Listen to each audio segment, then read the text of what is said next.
overall, you want to redo the games that give you trouble so that you can better master them. It's that simple. I mean, how many games have you done up to this point? Well, I haven't, like, I've kind of set the book aside for a little bit, but I've done about like 20 of them. And I find that a lot of times when it involves like J's or like, I don't know, it's like super weird for me because like when it comes to names, like for some reason I can really like organize those really well. But when it comes to stuff dealing with like putting things in boxes and leaving things like in and outs, then those always kind of confuse me because I'm trying to figure out, okay, so this is the group that can go with this group. And then also there's that whole in and out category of these people can be in this group, but it's exclusive to these people only. And other people can't, you know, like it's just like that whole thing kind of gets confusing. Yeah. Yeah. The in-out games are certainly one of the harder game types, but games are, as a whole, they are quite perfectible if you do a lot of them. And you said you've done 20 games. Yeah, not a lot, like not a lot. Like I guess maybe I should try to organize better. I find it's also very difficult in terms of like time because once I get the organization down with like the 1D games and everything, I find that I'm spending way too much time like focusing on one question and then trying to answer like all of them. So I'm wondering like also when it comes to really trying to be more efficient, like how I can do that. Yeah. Well, I mean, to me, the problem is pretty clear. It's that you've only done 20 games. And there's nothing that's understandable. I mean, games are hard and the LSAT's hard and you said you've put it aside and maybe you haven't made it a priority yet. But when you do make it a priority, you'll be doing far more games than that. There are nearly 100 released exams, 88 of which are currently numbered. So you've got nearly 400 games that you could do. Exactly, yeah. So there's a lot out there. And once you do, even if you do 40 games, you'll have exposed yourself to a much wider variety of what there is. And you'll start to see things repeat. And once you see them repeat, then you see that there is an underlying logic to it. Now, let me ask you a random question. Have you ever done yoga? I have done yoga, like once or twice though, not like a lot. That's the thing. So I recently got into yoga a few years ago and I bought like a 10-pack of classes and I did like one class and I hated it because it didn't make any sense to me. It's like a bunch of random poses I had never done before, but I had this 10-pack and I was like, I might as well use it. The place is around the corner. And I started just going every couple of days. And by class number 5, I started to get a sense of what it was like. And then by class number 10, I was hooked because I saw there's a rhythm and a pattern to it. And the same is true of the LSAT. Like if you do a random exam of 4 that contains one section of 4 games, then you're like, these are just 4 random games and they're puzzles and they're really difficult. Like only someone who like went to math camp, or like a nerd camp sort of thing, would ever understand what that was like. But if you do 40 games organized by type, if you do like a half dozen ordering, a half dozen grouping, some combination games, curveball games, then you redo the ordering and grouping games. Then you'll see, okay, well, when I see an ordering game, this is what a diagram will often look like. Or grouping in-out diagram, this is what that will often look like. So I think you just need to expose yourself to a whole lot more of them. Yeah. And do you recommend PowerScore and those kinds of textbooks, like self-teaching more than like Khan Academy and Princeton? Like, what would you say is the most efficient way to like learn how to do these questions? Well, I have my own system, so I'm a little bit biased and I'll recommend that. But overall, I think you want to avoid too much categorization. And the Khan Academy, I think it's a great source of practice tests, but it's not really a cohesive system. It's like a bunch of exams they got from LSAC and then a bunch of explanations. And yeah, it's free, so why not use it? But my concern, honestly, is that somebody would use that and then feel like they're ready for the exam when there's really so much more to do with this. And so the system I lay out basically has you do ordering games, then grouping, then combination. But within those, I'll have you do the easiest ordering, then the intermediate ordering, then difficult. So easy to difficult within each category so that you can see the patterns and you're not giving yourself anything too difficult too early in the process. That makes sense. Yeah. And how often do you recommend like diving into these studies, like every single day? Like how many hours should you dedicate to studying for the LSAT each week, each day potentially, or each month? Well, when are you taking the exam? Well, I'm looking to take it like a year from now. I'm still in 3rd year, so I'm thinking of just completing my degree, maybe taking a year off. So not for a while, but I still want to get the practice in very early so that I can get accustomed to the material. Good. So you have a long timeline. So I think you certainly don't need to study every single day. Over the course of an entire year, that would be a bit much. And obviously it's not realistic because you have the holidays and you have family and you'll presumably have more pressing concerns in the short term. But I would say do something every week, a little something. Overall, As it gets closer, though, you want to increase the amount of studying that you do so that you're doing, ideally, if you have work or school, you're devoting 10 to 15 hours per week to your LSAT prep. So you're treating it like a part-time job or a 6-credit class in university. So you're taking it fairly seriously, and maybe more on the weekends, less during the week, but definitely block off time in your schedule for it to make sure it happens. And get your hands on some of these books of actual exams. You can get most of them in books of 10 on Amazon. Really? And how much would they like on average cost? Is it like $10 or so, or like 50? Somewhere in the middle. It's about $20 USD for one book of 10 exams. And Okay. most of them are available in these books. And so get your hands on the most recent couple. I would say for you, you might want to get everything from 42 to present. They're all numbered. So exam 42 up to the exams in the 80s. And you could gradually work through them from older to newer over the course of a year. I mean, if you're really committed and you really want a top score, I would say get every single exam, especially just so you can work on those games because they are the most perfectible section and you want to give yourself all the prep material that you could possibly want or need. Do you have any advice in terms of what you've seen really help students like with success, specifically students that learn well through like visually seeing something? Like I know I'm a visual learner. So for me, like I'd either have to be very, like I'd have to see something and really be able to kind of just like put things together a certain way. I know I don't learn very well auditorially or like with, hands-on. So I'm wondering like how, like if you have any tips for people that learn visually. Well, you might like to use videos to study then. Like I have video courses. There are plenty of other videos out there as well. But if you find video more engaging and you actually see someone talking, which will capture your interest more, you'll see diagrams being drawn out for you, especially for games, you might find that helpful. So I'd suggest that rather than a book. Some of these books, they're hundreds or thousands of pages long and that can get kind of heavy to deal with, So maybe you'd prefer video to study, but yeah, try out some different materials and see what you find to be most engaging. Yeah, of course.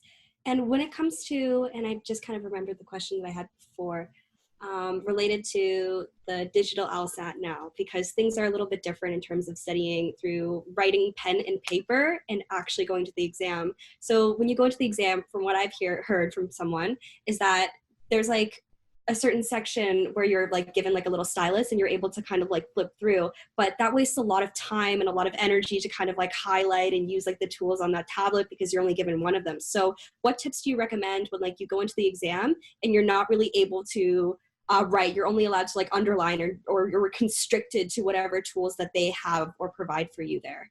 Yeah, I would say use the scratch paper. Use the scratch paper. You cannot draw on the tablet itself with the stylus. You can only use, as you said, the highlighting and underlining tools, which frankly don't work that great. Yeah. So I wouldn't even try to use them. I would say use your finger because you can count on that much more than the stylus, and just do your work on pen, on the scratch paper, do all your diagramming there, do all your little note taking there, but that's it. And when you're studying, treat your books like a screen where you don't write on your books either. You just do your work to the side. Okay, that's going to be difficult because again, with the whole visual learning and stuff, like what I was doing before with reading comp, because I've looked a little bit more into that, is that I would do like, if there's a premise that I thought was extremely relevant, like I would do P and circle it. And then I would do like little brackets for the conclusion to try to find a main argument. But I was just thinking like, I can't really do those things when I'm going to the LSAT, and I don't like highlighting because I feel like once I highlight, that's stuck in my brain for every other question that's on that list as well. So it just messes me up. So when it goes to all of these different things and all of these gadgets, how do you recommend really getting the main conclusion? And do you recommend like just writing one small sentence with like several words on like a scrap piece of paper and saying, this is my main conclusion? Or what do you recommend? Yeah, I know what you mean. Because I used to like bracketing too. And unfortunately, you can't do that on digital anymore. So I'd suggest, again, remember that you're just getting started with this. You have a whole year or more to study. So whatever digital adjustments you need to make, you'll have time to implement those. I don't want you to wait too long, of course, because I don't want habits to become ingrained that you're later going to want to unlearn. But remember that you're going to have a year to study and gain some familiarity with logical reasoning, separating conclusion from evidence. So for now, if you want to note what's conclusion, what's evidence with brackets, that's fine. But you're not always going to need to do that, even though you might feel the need right now.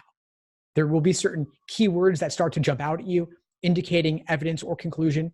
And even in the absence of those keywords, you will eventually come to recognize them and it will become automatic for you. Mm-hmm. So I think ultimately in the long term, it won't be a huge concern.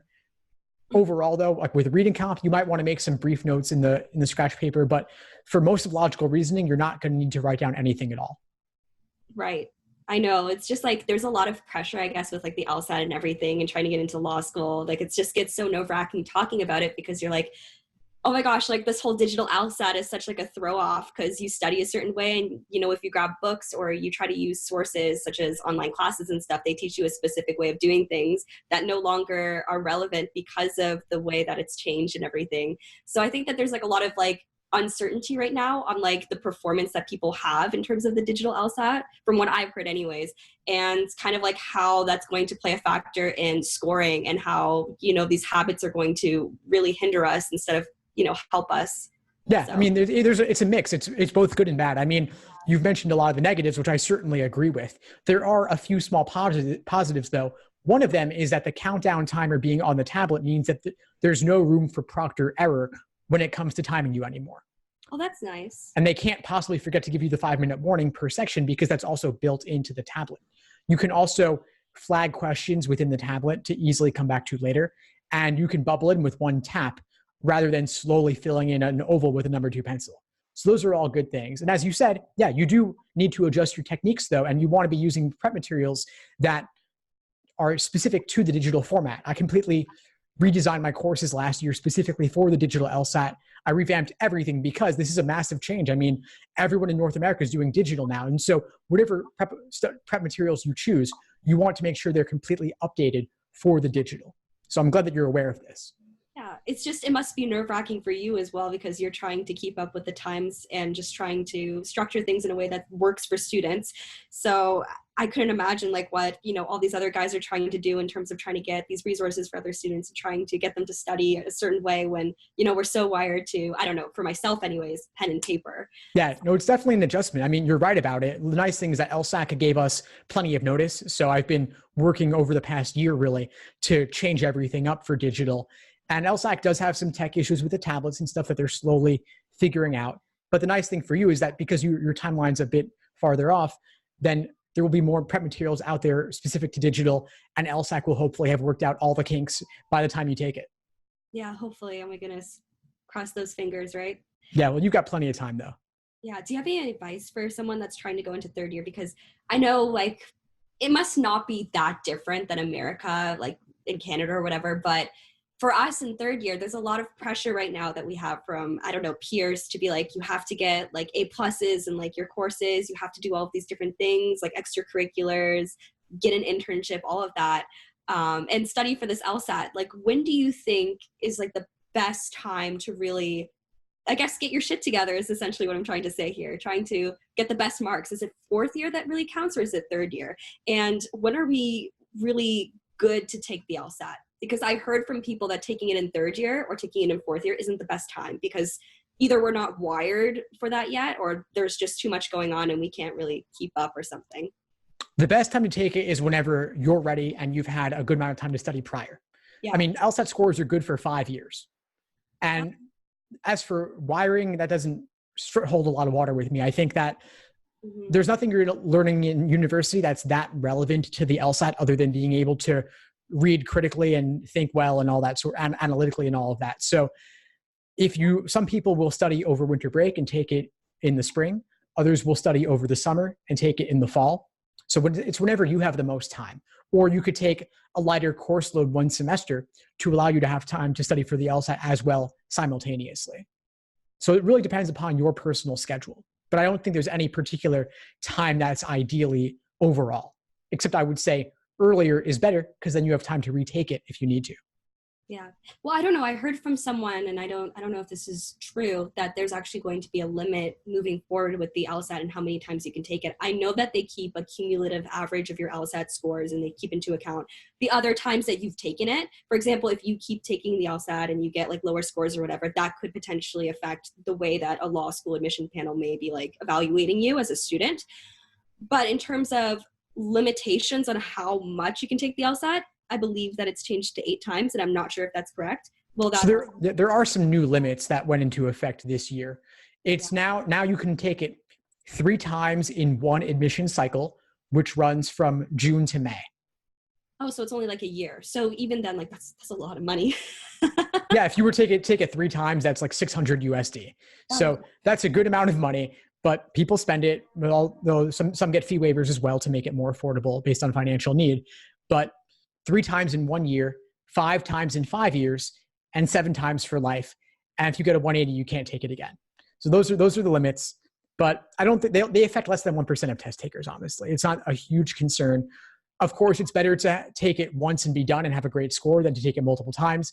It's better to take it a few times with increasing scores than a few times with decreasing scores, relatively speaking.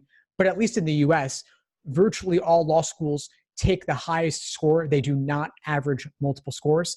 They might say that they consider multiple, but in practice, at least in the US, the highest is what matters because that's what goes into the US news rankings. The Canadian example might be a little bit different. Maybe they consider multiple. I'm not too sure on the specifics of that. I heard from a couple people, like several lawyers, that they do keep a little bit of a cumulative average. Like they'll take into account your most recent score from what I hear, but they will also be able to see, like, if you got, for example, like a 160 and you were to take it again and got like a 167, they could see the 160. And I think that they could be like, okay, we're going to maybe, like, they're not going to like average it out 50-50, but I think that they take into consideration the fact that you already took it and that you got a lower score, and they have to ask themselves like why that happened. And you could explain that like in like, I guess, like a paper or something. But I think that, like, for us, I think that they look at the cumulative. I know they do that for GPA sometimes. If you're trying to get into like U of T or OSGA, I think that they take like a cumulative average as well as the GPAs for the first or the last 2 years. But I'm not 100% sure on that one. So yeah. Well, I would talk to admissions. Yeah. But of course, if you take it and then get a higher score later, that's obviously a good thing to have done. There's no question that it was worth retaking if you got 7 points higher on the second take. Right. So what would you say is like, I guess this is very subjective too, but like a good average for scoring in the LSAT? Would it be like 160 range, or like what do you recommend? Well, the median LSAT score is a 151. That's just the median though. If you want to go to a top school in the US, like let's say that there's the top 14 in the US, then I would say anything above 166, like 167 and above, is a great score to have. A good score, in my opinion, is anything 160 and above. Right. So would you recommend then taking the LSAT again? Like if you didn't get like a 160, if you got like a 155, would it be worth it? I would say so, certainly. I mean, even just getting 1 point more on the LSAT could lead to getting into a better law school or getting more scholarship money. And so it's well worth attempting. I mean, just a point or two more makes a huge difference. And through luck alone, you might do a few points better. And then if you study on top of that for a retake, then you could do even better than that. So there's really, to me, there's no reason not to retake if you've only taken it once, because luck alone, you could do better. Of course. And in terms of like experiences too, like outside of the LSAT, and I know this is like one of those like kind of vague questions, but is there anything that someone can do or a candidate can do to really boost up their kind of appeal to law schools? Like, can they like do like a certain job, or like can they do some volunteer work which could help boost them or give them some kind of like uniqueness from like other competitors? Primarily, they're going to care about your LSAT score and your GPA. And so I would focus on those. You said you're still in university, so definitely keep that GPA up. If you are interested in and want to do things like internships and work experience and volunteering, that's all great. And if it's related to the law in some way, that's even better. But I wouldn't do things just for law school admissions purposes. It's not a way to structure your life, and it's not going to make such an enormous difference that it's worth it. I mean, there are people who who do nothing but study for the LSAT, and that ends up being worth it. I mean, you want to have something else to talk about on your application, of course, but the time invested in your LSAT and GPA is really the best way to spend it overall. Yeah. So that makes a lot of sense. What else do I have about the LSAT? Sorry, I guess I'm kind of like rough because I'm not used to being like recorded and on camera. So no, it's all good. Whatever comes to mind. I know that I've had a little bit of luck with like the Power Score books, and that's kind of helped me a bit. But I find a lot of times, like as like a university student who's studying full time, that it's a little bit of like a burnout for me. Even just kind of like doing like the 10 questions or so, sometimes it takes me like 30 to 45 minutes, and I'm sitting there like, wow, like this is a lot of information. Like this is really overwhelming. So I'm kind of wondering, like, is there any way to help with burnout or any strategies that can maybe help students like work more efficiently, but also at the same time absorb the information that they need to, to kind of get the most out of their studying time. Yeah, well, take breaks. Taking breaks is incredibly important. It is a lot, and those books, they do tend to over categorize quite a bit. And so I wouldn't get too focused on memorizing all the various details and subcategories of different question types. Just focus on getting the big picture as you walk away from it. Don't try to memorize everything you see. This is really a test more of pattern recognition. So if you see something in theory in the books and then seeing the application on the actual questions, that's really the most important takeaway. What would you say is the biggest insight you got from our call today?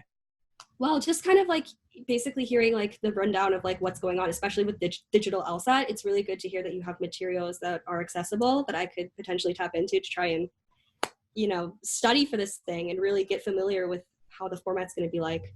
Great. Well, please keep in touch and let me know if you need anything as you move forward. Thank you so much. I really appreciate it. Thanks for tuning into the show. Please subscribe if you haven't done so already to be notified of new episodes as I release them. And feel free to reach out if you need anything at all as you move forward with your prep. I'm happy to help however I can. In the meantime, I wish you all the best and take care.